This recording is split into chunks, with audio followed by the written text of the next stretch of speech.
How do you interpret the results so far? It's a little early. I am gratified at some of the gains that we have made. I'd have liked more. I'm disappointed at some that we haven't. I've been in most of the constituencies we've gained in the last 3 or 4 weeks, and I felt that, you know, it was beginning to happen. I think the only one I've been in which we haven't gained was in Ford country. Is it uncertain, do you think, whether you're going to have an overall majority, or do you think you will have? I'll leave that to the pundits. But, I'll leave that to pundits. I don't pretend, I have no pretensions to punditry. They're usually wrong. I think we could have an overall majority, even if we just missed it. I think that it could provide a period of parliamentary stability. I cannot see all the third and fourth and fifth and splinter parties uniting in a kind of opposition coalition of nationalist unity. Unholy alliances, I have used that phrase, yes. Yes. I can't see them uniting in that to provoke a third election. We shall carry out our programme, our manifesto. We shall give priority, of course, to putting on the statute book all the things that we have said, like public ownership of land, legislation against discrimination against women. Will some of those things receive greater emphasis than others?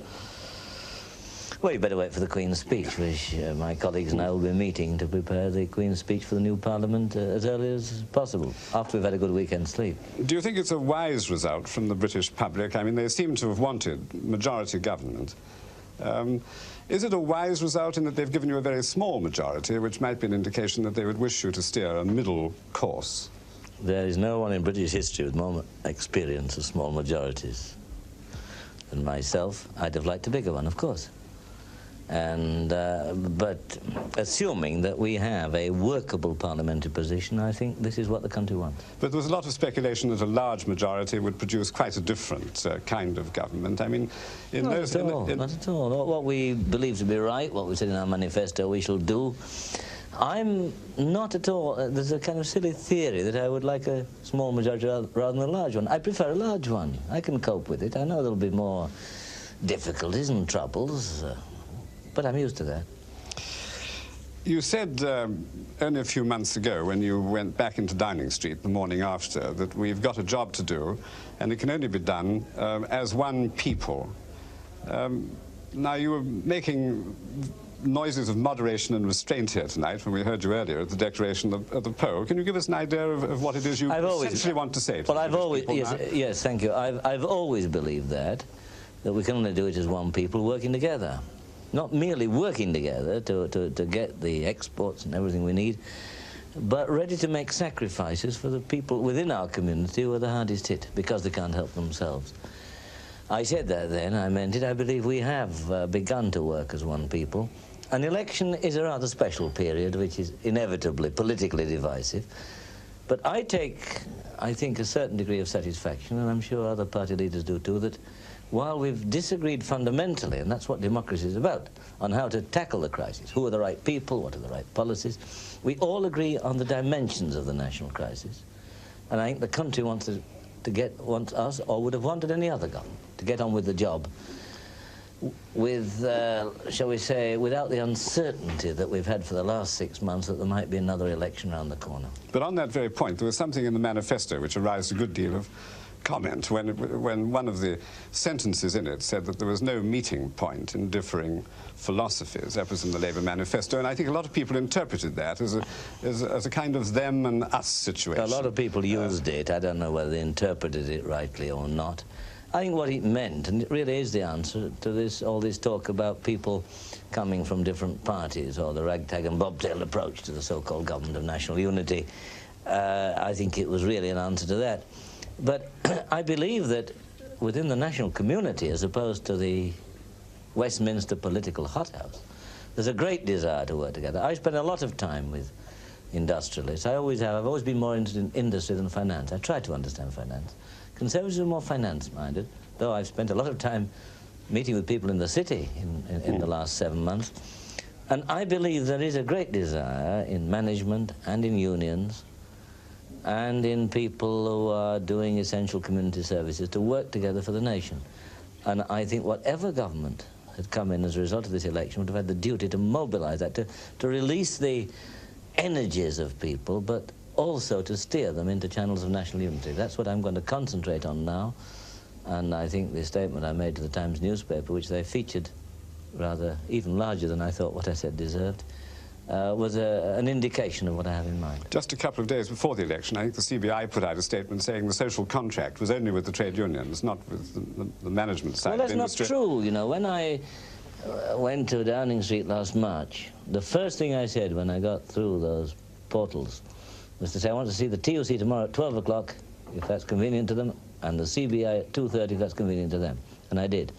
And I want to get down, not only through NEDI, which I chair from time to time, but by direct talks with them to see what we can do together to pull the country through. What do you think's been the Trump issue in Not only the CBI, may I say. They represent certain people. There are very many other people on what one might call the management side that I think have got to be brought into this national effort. What do you mean by that? You mean you want to expand it? And I mean, it sounds rather like the sort of thing Mr. Heath was talking about, bringing in people from outside. No, I'm not talking about that. I believe in having elected people in the government, in the main. But no, what I mean is that, for example, there are small businesses. Now, the CBI does speak for small business, I know that, and from time to time the small businesses take charge over the larger businesses.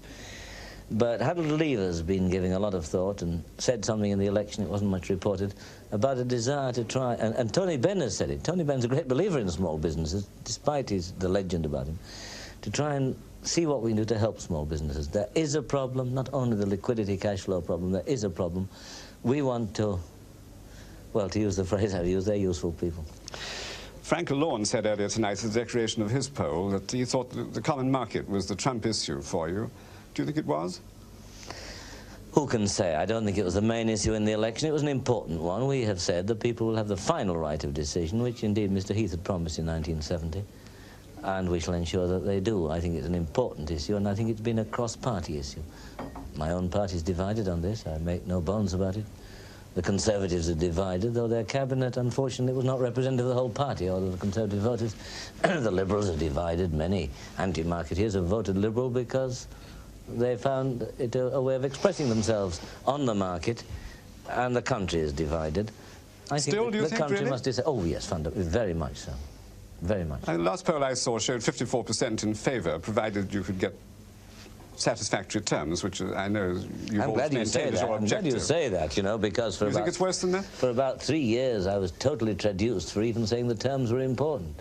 You just look back at the articles in the Times and all the other papers to say that I was the biggest swine who ever lived for saying that the terms matter. Now, a majority of the country agrees with me. I feel mildly reassured about that, and that's why the renegotiations are so important. But do you think the country really is as divided as it was? I mean, would you say there is a majority for entry if the terms were all right? That's what the country will decide. We should what do you think? Give them a chance. Well, it depends on the renegotiations, and we are pursuing them with great vigour. The common market has become a shambles. That's admitted across the Channel as well as here.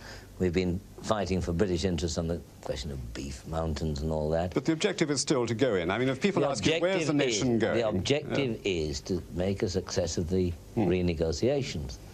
But we have put very tough terms on the table for renegotiation. I wouldn't like to forecast it out. Can we spend the last couple of minutes? People, I'm sure, want to know from you now the election is over or almost over. I wouldn't say that. There's a lot of results to come, you know. How bad are things in Britain? I mean, bad. Can you be a little more venturesome than you've been? Well, it is the gravest economic crisis, the gravest national crisis since the war. In terms of the threat of unemployment, which I have stressed rather a lot in this election, it is, in a sense, the gravest we've faced since 1931. I believe things have improved somewhat. We've got more of a control on the situation. I don't just mean the government, I mean the country. Since March, this crisis was endemic and upon us a year ago, even before oil began to hit us, even before the fighting in the Middle East. I think on trade, payments, exports, we have made great progress. We've halved the deficit if you exclude the oil factor, and no country, or hardly any country, can hope to deal with that. Unemployment, the rise in unemployment we were told was going to be catastrophic. That is moderating a little. The cost of living problem. It's still a serious problem. It's still worsening, but that's also being moderated partly as a result of actions the government have taken. We have about halved the rise in it, and that's reason for hope. It's reason for proving that Britain can do it.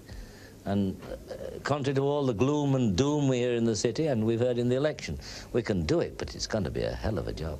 For how long? I'd have said 2 years and a bit more. What, not 3, 2.5? Well, I don't want to forecast. I think it's going to be very, very hard slogging for a couple of years, and I have not disguised that from the people in this election or in the last election. Mr. Wilson, thank you.